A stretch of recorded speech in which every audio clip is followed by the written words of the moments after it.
KC0VII. Tom? This is KD0TLJ Joyce. And are you going to make an entrance? Yeah. Yep. This is Bill. All the time. Okay, little girl. Kind of a strange deal we got going here.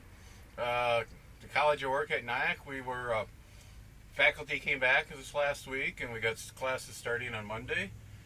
We also have the normal end of the summer rush, finishing off computer updates. We got a vendor on site upgrading AV and some classrooms, and when you work with a group of people that are real good together, it makes life a lot easier. The section of the IT department I work at is called User Services, and we all have our own little specialties. Laura is real good with the software that we use in the administration and the student side. Mike and Brian are real good with the computer systems, troubleshooting them. Jesse's real good with the LAN desk management and some other networking side of stuff. Mark is real good with the automation side, so we can lay out images on systems. And I kind of handle the AV side. And for the last 12 or 14 months, we've been doing these little workshops, kind of sharing the knowledge. And it really paid off this last week. The number of little problems that were coming up that faculty came in at the last minute, everybody was able to pitch in and help troubleshoot, help work it. So Friday afternoon, I was standing there in line for orientation to give my little speech to the students, and the president asked me if I had any plans, and it dawned on me. It says, I told him, well, I was planning on working all weekend, but as far as we know, we're all set to go, and I have a free weekend in a camper. Yay. He kind of laughed and told me to go find somewhere. We're going to head out to my mom and dad's.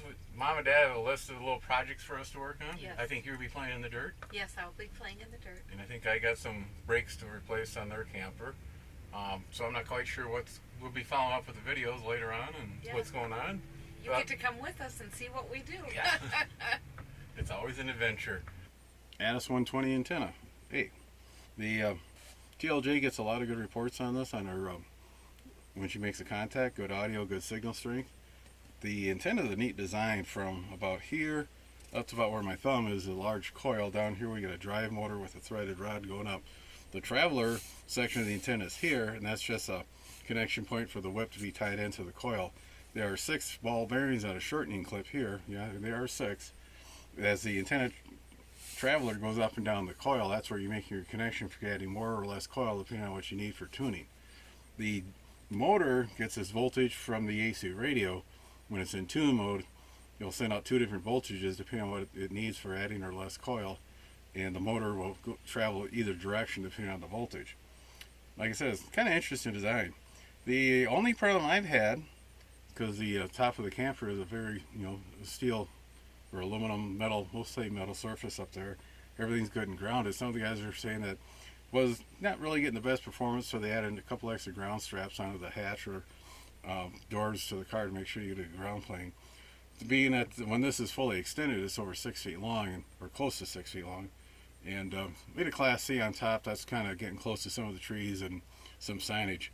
So what I would have to do is, before we left, is crawl up there, unscrew this from the mount, and we get to where we're going and screw it back on. Unfortunately, I was grabbing up here in the travel section, not knowing. I was slowly running this off the traveler off that threaded rod. We were out camping one weekend, and sure enough, it fell off the rod.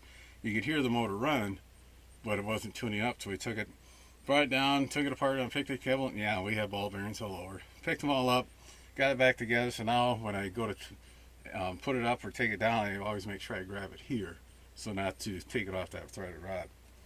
We'll show you how she tunes up here. Okay, the operation of the Atas120A, pretty straightforward. Not as many buttons as some of the other big rigs, Shack in the Box. That's one of the reasons we went with this. TLJ likes that she's scared of all the buttons. To do some of the not normal stuff, or stuff you need to do once in a while, you have to go through a couple step down menus, which is fine with us. The tuner, like I said, so the ASAT is built into this, along with the normal tuner and no tuner, or you can have an external tuner. We'll switch bands from, we'll go down to the 14. I got 5 watts coming out of it, so we should not be interfering with anybody. Band switch, now you hit the tune. Now the radio is sending the voltage up to the drive motor in the ASAT, and to change its position. For somebody brand new in ham radio, even when I became a ham, and there we go, we're down. we're all tuned up. I would not recommend a rig like this or any other manufacturers. There's just, for somebody new coming in the hobby, it's a little overwhelming. I would probably recommend like a mobile 440 2 meter. Get to know how to run the radio, listen to how the traffic is handled, listen to some of your local repeater nets, then get one of these rigs or something similar to this and enjoy the HF band. And the big thing is, get the mic in your hand and talk. View from on top of the camper as we're going from the 7 megahertz band down to the 14 megahertz.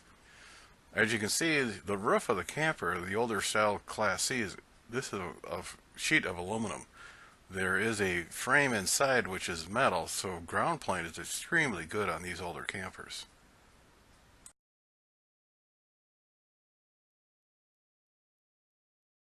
Okay, yeah, as you can see with all the metal roof up there and good ground on it, that's why that Atas120A works so well with this Yaesu 990A. You're getting good reports from everybody? Oh yes, I talked to somebody from Brazil, so that was pretty amazing, I thought. Yep. So. It was a very interesting weekend. Like we said, it was something going to be strange, different, and it sure was when you're dealing with two parents who are 88 years old. Yep. You go into the game plan and you come out not touching anything you wanted to work on. So No, we did a lot of stuff, but not what we thought we were. She didn't get to dig in the dirt, and I didn't get to play with the brakes, and we were babysitting. Where'd the horse come from? Sister-in-law decided to show up with a horse, so hey, I got to babysit the horse for a while. You couldn't make a movie, a funny movie of what we went through, but No. All in all, it was a pretty fun weekend. Like I said, it was something different on plan. We're not scheduled to do anything like this. We're supposed to be working, but everything worked out fine. Like I said in the video, I would not, if I was a new ham, just freshly licensed, I would not probably run and get one of these shack-in-the-box radios. There's a lot of information there. You might be overwhelmed. A lot of clubs have used equipment, or other operators will have equipment you can beg or borrow from, or even purchase if you like it that much. Yeah. Get to know your 2 meter operation, your 440 operations, and move up to the HF band. And technicians do have access to the 28 megahertz band. But also Mason City. Get my groups mixed up here. The Mason City area group has a deal. They're doing another boot camp coming up here. Just do a search for North Iowa Radio Club, I think it's Mason City Radio Club. It's a one-day boot camp style license exam. They spend the morning reviewing, then they take a quick break for lunch. Then they do the exam, and upon completion of the exam, you get a Chinese radio, 2 meter 440. They also have it programmed up for the area repeaters. The idea is that you register now, about a month in advance, and take the book home and study. And do practice tests online, so you're not going into the testing cold. You do have some stuff beforehand. So you can ask questions if you need it or whatever you have to do. See, I told you I really wanted to stick in. Yeah, see, I really had to say hi. Get your little handheld dual bander and practice on that, then upgrade up. There's a lot of, like I said, these shack-in-the-boxes are nice. We can use one in here. The Yaesu for her, our 2 meter 440 plus the HF bands, it works real good for that. Yeah, it does. And ICOM and Kenwood has the same type of features in those big rigs too. So it's a lot of different ways you can do it in ham radio. So yeah, you just go slow and just take your time. And on that, I did it in a week, so by myself. So you can do it however you want. So. But you definitely need to do it. So. You want my Blizzard? No, you can't have my Blizzard. Of course, anybody at Dairy Queen watching, you know where we're at. So, okay, we're gonna sign this one out. Like I said, it was just unexpected. So we want to throw something real quick up here. We've been promising to show you how the 442 is. And I just wonder how loud that motorcycle's gonna be on the tape. Oh, so. Probably pretty loud. But all in all, 7 threes. Be sure to tell your friends, neighbors, other hams. Like, share, hit that bell to get notification when we send out new videos. Yep, and please subscribe if you can. So we'd love to have you as a subscriber. 7-3. You 7-3. really want all this? Okay.